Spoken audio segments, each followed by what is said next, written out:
All right, guys, we're ready to start our lesson today. So I want you to have a seat. I want you to be quiet because we're going to start having some fun, all right? First things first, we're going to open up by starting with a TikTok video. I know I don't need to tell you what application this is because I guarantee you all of you have seen it at least once. So we're going to play a quick little TikTok video during which, if you look on the right, there's 3 circles there. One has the Chinese flag on it, one has the TikTok symbol, and the other one has something about your rights, the all-American rights that you have as an American. So while you're watching this video, it's real brief, I want you to think, what do those 3 things have in common? Okay? All right, so here we go.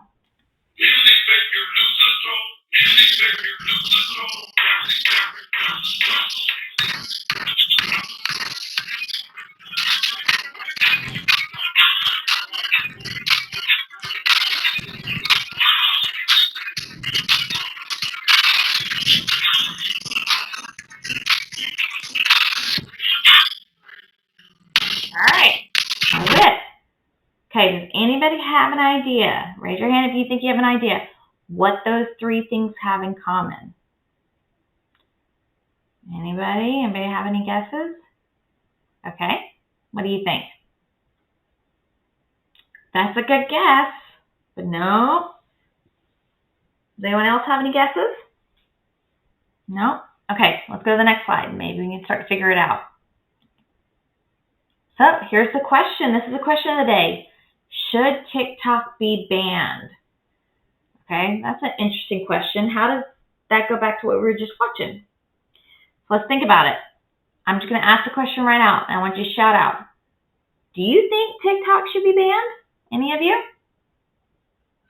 No, I didn't think so. Okay, let's find out. This is going to be the question of our lesson that we're going to be thinking about through the whole thing. Now we're going to look over the evidence, and we're going to look over some information, and let's see if your idea changes at all. Okay, so we're back to the first thing we were talking about. What does China have to do with TikTok? Okay, we're going to watch this video. It's a little bit longer. It's 4 to 5 minutes, and it's going to give you a little bit more information about the connection between China and TikTok. So I want you to pay attention to the details that it's giving you, because this information we're going to then later on take with us as we read the article. Okay, so let's go ahead and play this.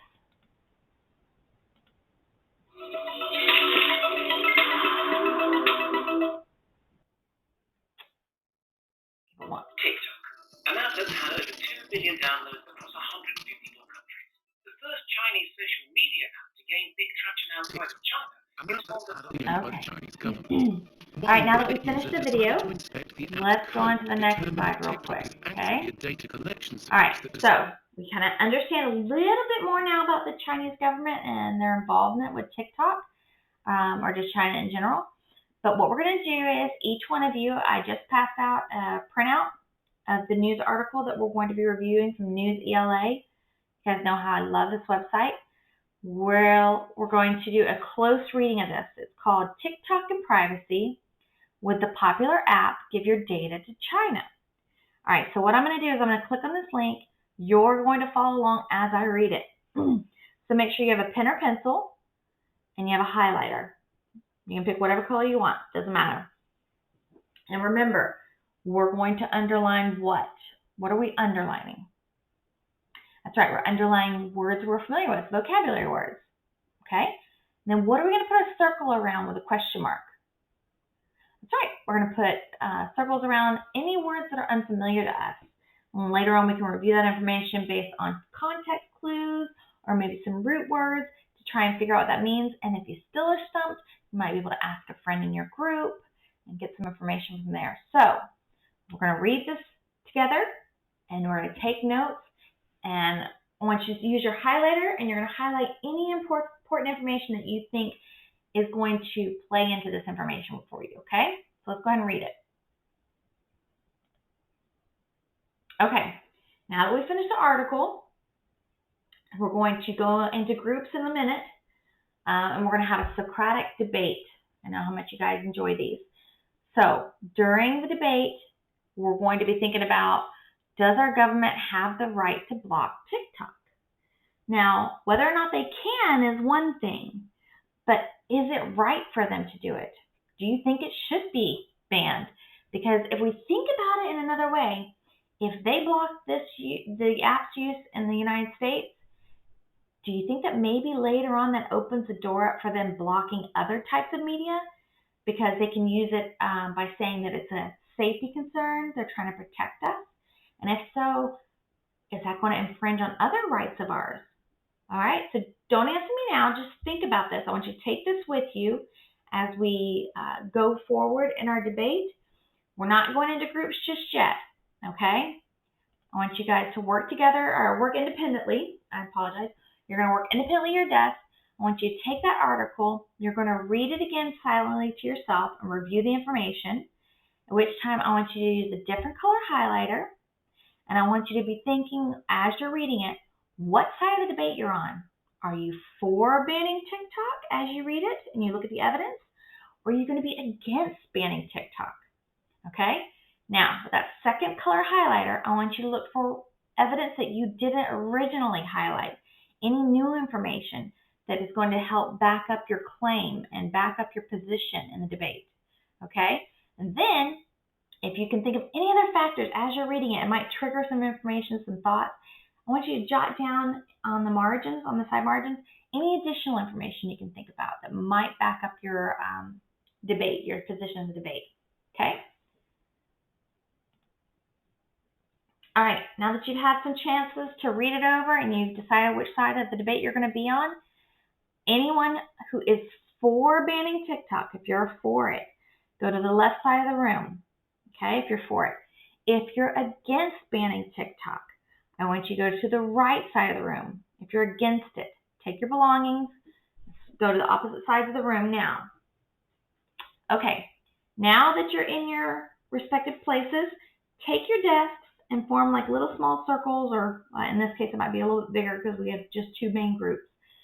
And I want you, in these group settings, use the information that you've obtained and all evidence that you have, and you're going to present it, and you're going to talk to each other.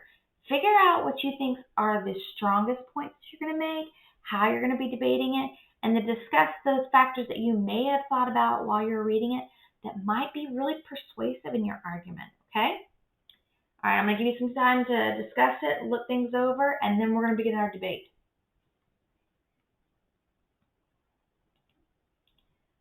Okay, we're ready to start our debate, but before we begin, let's remember, we're going to have a respectful debate, correct? What is the first thing we need to do in order to show respect? That's right, listen attentively. If we're listening attentively, we are showing respect. Do not interrupt them. Do not speak over them. I know you guys get excited and you think of a thought that you think, oh, this is going to be the clincher, and you want to jump right in and say it, but that's not the time to do it.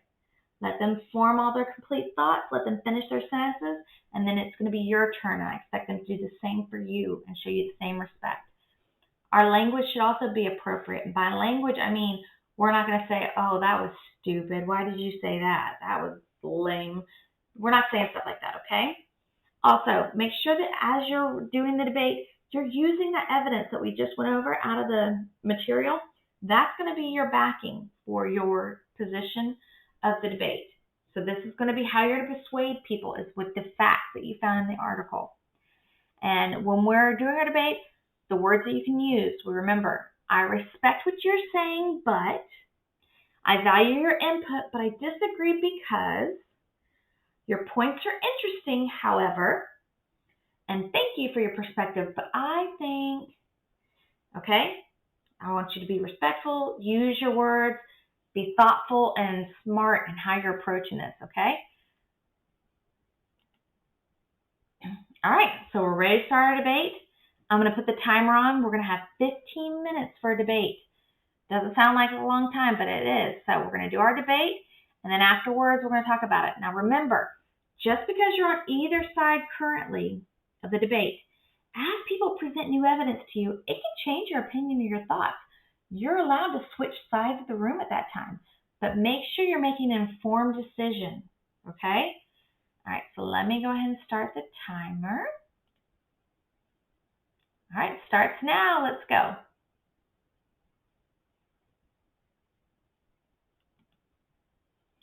Okay, great job, guys. You did a phenomenal job at presenting your facts from the article, staying on task as much as possible. You guys all showed respect. I'm really, really proud of you.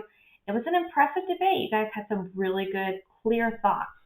So let's think about this. Was there anyone that was persuaded enough to change your opinion? And if so, think about the arguments that the other side made. And was there one particular piece of the argument that they used and presented to you from the news article that was really, really convincing? Anyone? Okay, go ahead. What did you think was so convincing that you had to change sides?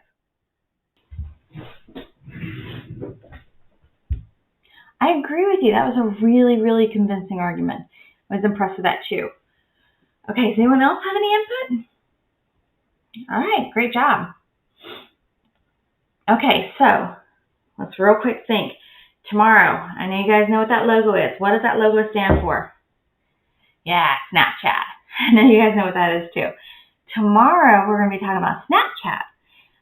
And we're also going to be talking about your First Amendment rights. Does anybody know what that is? Yeah, freedom of speech. So let's think about it. This article, another News ELA article, you guys know I love them. We're going to be talking about, do schools have the right to draw a line at profanity and bad gestures in Snapchat videos that students are making? Because if they do, is that an infringement on your First Amendment rights? I don't need to hear your thoughts just yet. We're going to review that and some more information tomorrow, and we'll talk about it then, okay? But before you leave, we're going to do a real quick exit ticket. This one's going to be really simple. You're going to go to your color-coded section. You guys know what period your color is. And go to the out. I want to take a little slip, and it's really brief. I just need a couple of short sentences about your position in the debate after you learn about the evidence and after you heard all the arguments. And then I want you to use at least one fact about the information that you heard that really was convincing to you. And it doesn't necessarily have to be a fact that somebody else said. It could be a fact that you discovered while you were reading it. Okay? If you want to do more than 2 sentences, you're welcome to, but I need at least 2. And then as you leave, put it in the inbox, the color-coded one for your period. Drop it off as you exit. So go ahead and start cleaning up your desks. And then I want you guys to go grab your exit tickets and start filling this out so we get ready for the bell. Okay, so these are going to be all of the teaks that I will be using for this particular lesson.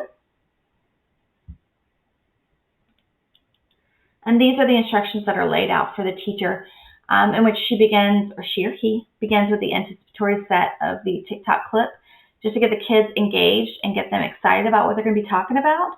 And then we're going to move on to whether or not TikTok should be banned. And then that will then lead into the article that's going to be more factual information. And the teacher is going to be the one that's leading them in a close reading. It's going to be a demonstration as they follow along. And so we're going to make sure we're underlining vocabulary words, circling words that we're not familiar with, but also highlighting important facts that they think that they're going to need later on. After which time, the students are going to be asked a couple questions to make them think a little bit more in depth on the material that they just read. And then we're going to talk some more about whether or not this could bleed over to other apps that the government feels are safety concerns and risks. At which time the students are then going to work independently. They're going to be reviewing the information and then highlighting any new material and facts that they are going to want to present later on during the debate. And then they're going to move into their respective sides, whether they're for the banning of TikTok or against it. They'll move to either side of the room to begin their group discussions so they can prepare all their facts for the debate. And then they're going to, begin their conversations. And then at any point, the teacher is going to continue to move about the room to listen to make sure they're understanding, comprehending the material, but also interject if they need to be directed to make sure that they're staying on task. And then they're going to be guiding the debate by discussing the information. But first, they're going to go over the rules that they always do for any type of debate to make sure that they stay respectful. The timer will be set. They'll move on through the debate, and the teacher's job is going to make sure that they're staying, once again, on task, but that they're also using the information from the text to back up their claims. And then at some point during the conversation, they might need to be questioned, given probing questions to make sure that they're thinking about the material in even more abstract ways. At which time, once the debate's over, the students are going to return to their desk in their original locations, and then the closing setting begins, in which time the teacher is going to review the information that they've learned, as well as kind of what their appetite for tomorrow's lesson and get them excited about that information, and then give them instructions about the exit ticket to get one more formative assessment from them. The purpose of the lesson, so back to what the TEKs were saying, the purpose of the lesson is so that students can demonstrate their understanding of the text. They can use the evidence from the text to make appropriate responses, as well as being able to defend or challenge the claims that the author made, especially during a debate setting. This is really just ideal for that. This would be the teacher handout, 9 simple steps laid out as to what needs to be done for the lesson. And then we have the student handout, which also has 9 steps laid out as to what their roles will be during the lesson as well. Samples of the comprehension questions. For literal, we have, can someone tell me what the communist government is and what that would mean for the people that are under that rule? I'm so sorry for all the typos I keep seeing. Obviously didn't check for that. Then we have the inferential question. This would be, if there are other forms of social media that also collect data, why is it not as much of a big deal to people as TikTok would be in this case? And then why do social media platforms even collect information from its users at all? And then we have applied critical questions. Why do you think the author wrote this article? Why are we even reading this today? Why are we learning about this? Those are questions that they need to be thinking about. And then we have the home to school connection, in which case the students will be encouraged to carry this conversation on to their parents to get their perspective on the matter, because I'm sure a lot of parents aren't even aware that TikTok is owned by a Chinese company, and what implications that might be, since their privacy laws are much more different than those that we have here in the U.S. Another idea is to encourage students to see if they get their parents to participate, perform any of the popular TikTok dances like the Orange Justice or the Shoot or the Renegade, and they can make a short clip for TikTok, or if the parents don't allow them on that, they could just try and teach their parents one of the dances just for fun. Another way would be to encourage the students to show their parents one of those dance moves, and then have the student ask the parents to show them one of the popular dance moves from their generation. This would obviously just be a good laugh, because I'm sure the kids will get a real kick out of watching the parents try to dance at all, much less the actual dance moves themselves. And that's it. I hope you enjoyed it. Thank you.